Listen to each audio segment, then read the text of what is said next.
Hello everyone, I'm Don Moyer from Moyer Marine. The purpose of this video is to walk you through the steps in our unexpected shutdown checklist, explaining a bit of the rationale behind the steps, and to introduce you to a few specialized tools and widgets that will better prepare you for responding to a sudden shutdown. The specialized tools and widgets are particularly useful if you're single-handing and the shutdown happens, as they tend to do, at the worst possible time. It's important to note that this checklist is not an all-inclusive collection of everything that could go wrong with your engine.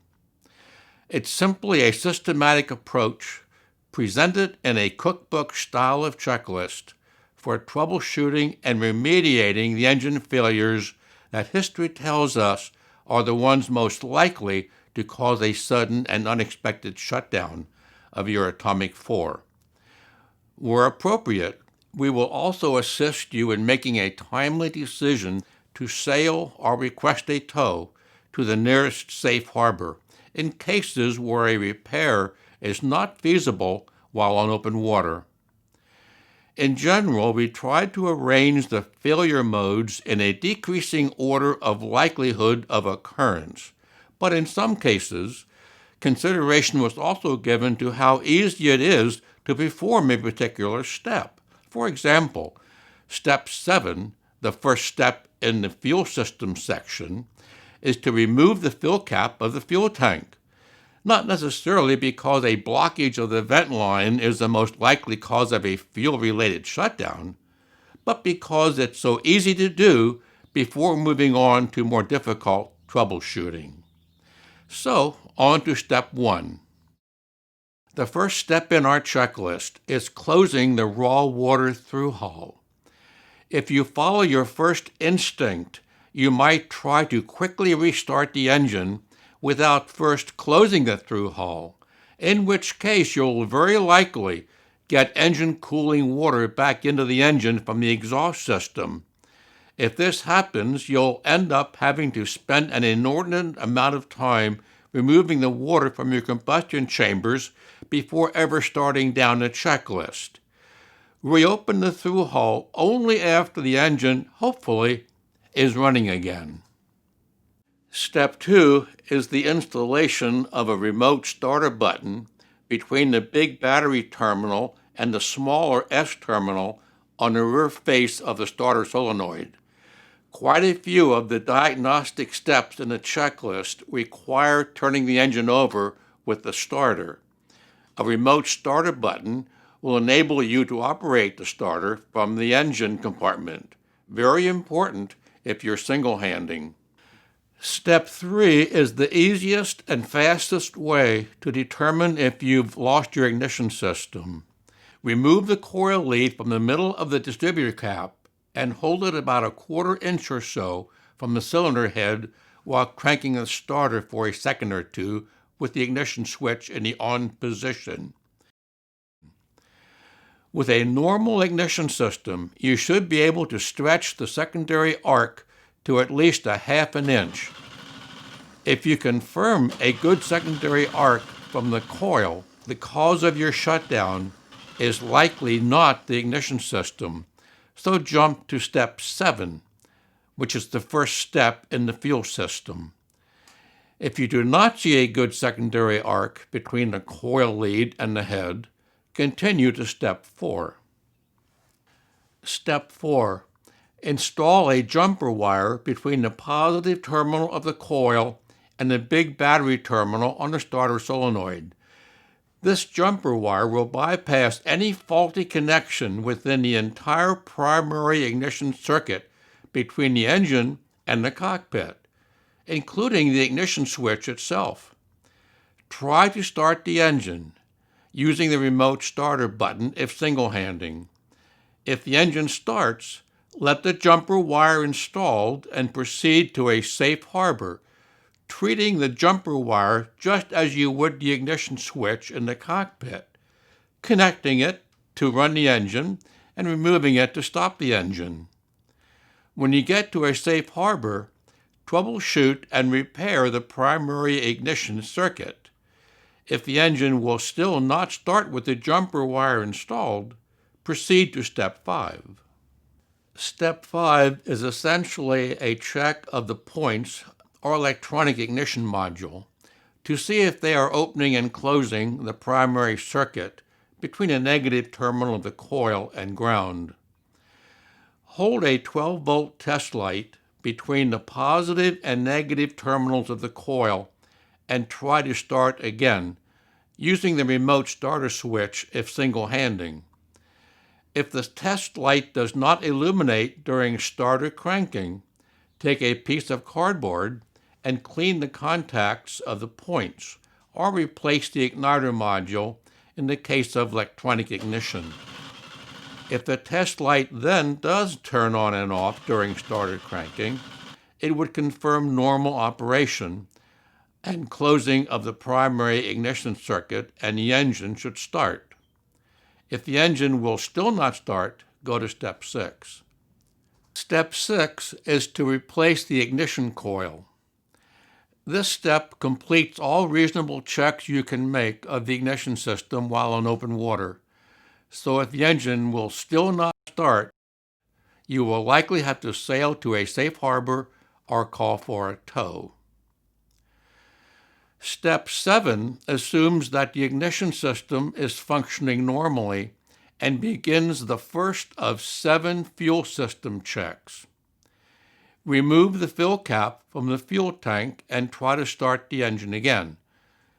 If the engine starts, leave the cap off until you can get to a safe harbor and troubleshoot for a blocked fuel tank vent. If the engine will still not start, proceed to Step 8. Step 8 is a Y in the troubleshooting road, much like you would come to working your way through a fault tree analysis diagram. If you have an electric fuel pump, go directly to Step 10. If you have a mechanical pump, go to Step 9. Step 9 is a quick functional check of the mechanical fuel pump. We can demonstrate what we're not looking for in Step 9 with this pump off our shelf. Notice that with no fuel pressure against the pump, we can feel a full compression of the diaphragm return spring each time we pull and release the priming lever. This indicates a pump failure. In normal operation with a properly working fuel pump, the priming lever will move freely or swing loosely through its full travel. Step 10. Check for a blown fuse in the electric fuel pump circuit. If the fuse is blown, replace with a 10 amp fuse. The Facet Pump Company recommends a 5 amp fuse, but in this case, a 10 amp fuse will give you a little more time to get to a safe harbor in case the pump is starting to fail and is drawing a bit more current than normal. If the fuse is not blown, proceed to Step 11. Step 11. Install the jumper wire previously used in Step 4 between the fuel pump side of the oil pressure safety switch and the big battery terminal on the starter solenoid.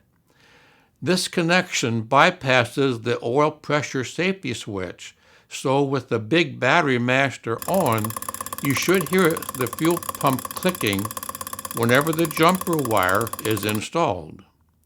If you don't hear a clicking sound from the electric fuel pump, replace it. If the engine will still not start, proceed to Step 12. It should be mentioned here that the final 3 diagnostic remedial steps on the fuel system become increasingly difficult to perform, particularly while stranded on open water. We therefore strongly advise you to practice these particular steps while safely in your slip before having to execute them during a natural shutdown. Step 12 is another Y in the troubleshooting road. One road will lead to a clogged main jet, and the other to a blockage in the main fuel supply system. Remove the main passage plug from the bottom of the carburetor, or loosen the MMI Quick Drain Plug if you have one installed, to drain the fuel from the carburetor into a small jar. If a normal amount of fuel drains out, approximately 1 shot glass full, it would confirm that the fuel is getting to, but not through, the main jet, meaning that a blocked main jet is the most likely cause of your shutdown. Proceed to step 13. If little or no fuel drains from the carburetor, the most likely cause of your shutdown is a partial blockage somewhere in the fuel supply system. Reinstall or close the main passage plug and proceed to step 14. Step 13. Remove the flame arrestor housing. Then reinstall the remote starter button and press the palm of your hand over the carburetor intake throat while cranking the engine for a second or two. You should feel a hard suction on your hand as well as a lot of fuel. This would be good evidence that you have sucked a piece of crud through the main jet and the engine should now start. If you feel a hard suction on the palm of your hand, but your hand stays bone dry, the carburetor will have to be removed so you can remove and clean out the main jet. If this level of maintenance is out of reach for you while on open water, sail or call for a tow to a safe harbor. Step 14 is a last-ditch effort to open up a partially blocked fuel supply system by blowing back through the fuel line until you hear bubbles in the tank. This step is the last item in our checklist for a reason. It's the most difficult task to perform, and it's a bit of a long shot as well.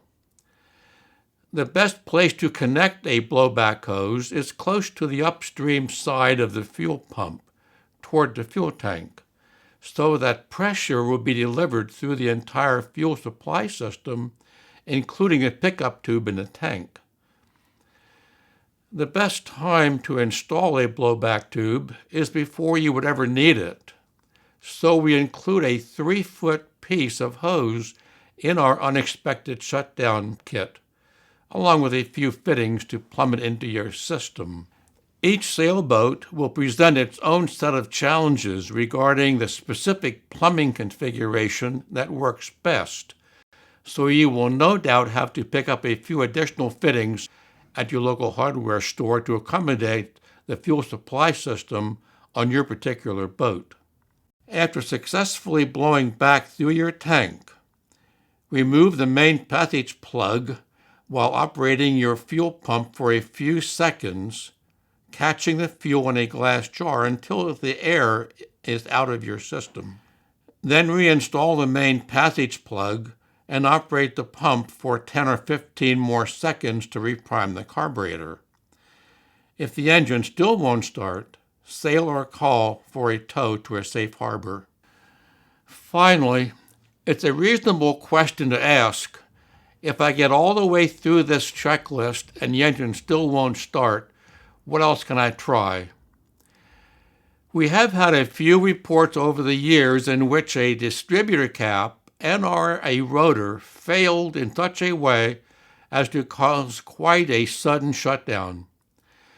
While we don't normally subscribe to replacement therapy, if you happen to have a spare distributor cap or rotor, you might try replacing those items, hoping for a miracle. Also, in terms of continuing the struggle, you might start at the top of the checklist and try again. There's at least a good chance that you simply missed something in the checklist the first time through. This concludes our show and tell of the MMI Unexpected Shutdown Checklist. Thank you very much for your time and attention.